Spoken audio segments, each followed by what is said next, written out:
And buy the beads as is on the rack, pre-mixed like this. String them on. I'm getting there. Super I like easy. the color of this wire too, and how you can coordinate it with your beads. Me too. And this piece for. The next thing I'm going to do is finish the end with a wrapped loop. But before I do, I'm going to leave about a finger width of space. And that is because when you go back through to wire wrap each piece, you need a little bit of room for that wire to sit in between. I'm going to show you in a minute. It'll make more sense.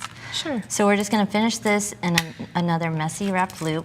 And usually when we're doing wire wrapping, a lot of times we ask people to cut the wire off the spool, but you're working with it still attached. Right. And so I just slide the bead up next to my wrapped loop, and I make a couple wraps. And I try to make like 2 wraps per piece.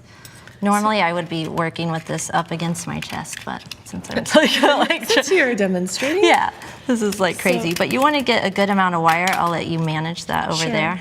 Think spacer beads, like no spacer bead left behind. But you can see how that's eating up my space, you know, pretty fast. So that's why you need to leave that finger width of wire in the beginning. Right. But this is like a, you know, just a, Super we're just quick. whipping it around, and this will be the front, you know, focal element of your, and we're good to go. Silver elements in the, it jazzes it up even more. Well, and I like the idea of combining the color that matches the beads and then coming back through with the metallic that matches your chain. Right, and you can wrap in opposite directions that you did before and create kind of a little encasement of your beads and cross the wires if you want. Yeah. Cross the streams. Right. My little Ghostbusters reference.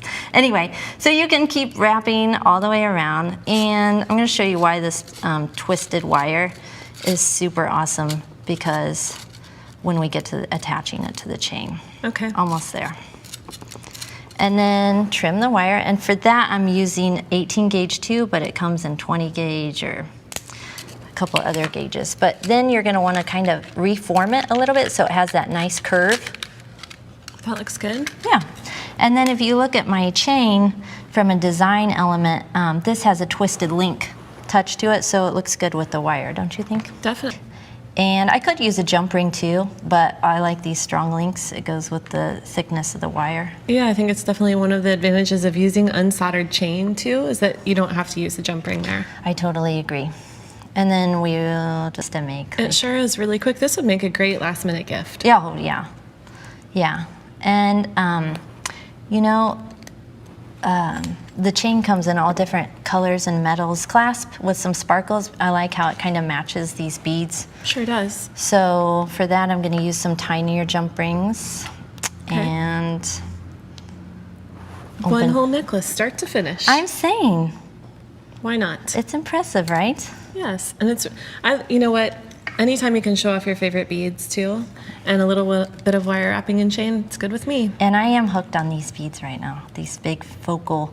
And I like the contrast that they have, the sparkly with like that clay looking bead. Yeah, and definitely. I like it. So what about if you want to bring some Link with some ribbon. That's a good idea. Yeah, and then I incorporated that twisted wire. So how I did that, I'm just gonna show you on this little purple one. This is the recycled sari silk. So You pretty. could cut up a shirt or tie or whatever you know. Oh, and- that's a great idea for recycling. Right, and make some ribbon from whatever you have. And then attach your link or your link of chain or whatever. I'm just using a brass link.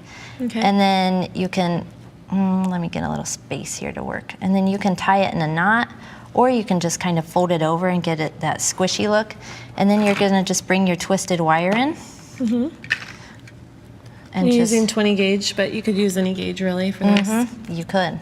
And then you're just gonna, I'm leaving this kind of rustic. It kind of goes with my frayed ribbon, no? Sure does. I like rustic. Here's my dark side again, Katie. Here it comes. I think that too, the way that you chose purple with green, it really picks up the aurora borealis on those green beads. I mean, you can really see the rainbow, and I just like their color choice too. Yeah, thank you. This was a hard choice because I was like, is it brown? Is it purple? You know. It looks good with the purple. Thanks. And then you just want to kind of give this a little silly match, like the clay beads too. Definitely. You know, with that kind of aesthetic. And what about the fuchsia? I love the way you tied a little bit at the side. Oh yeah, that was just, That one wasn't wire wrapped at all, it was just knotted, and then I used my fingers to fray it up a little bit. Good idea. Rustic. And the topaz one is really pretty too. Thank you.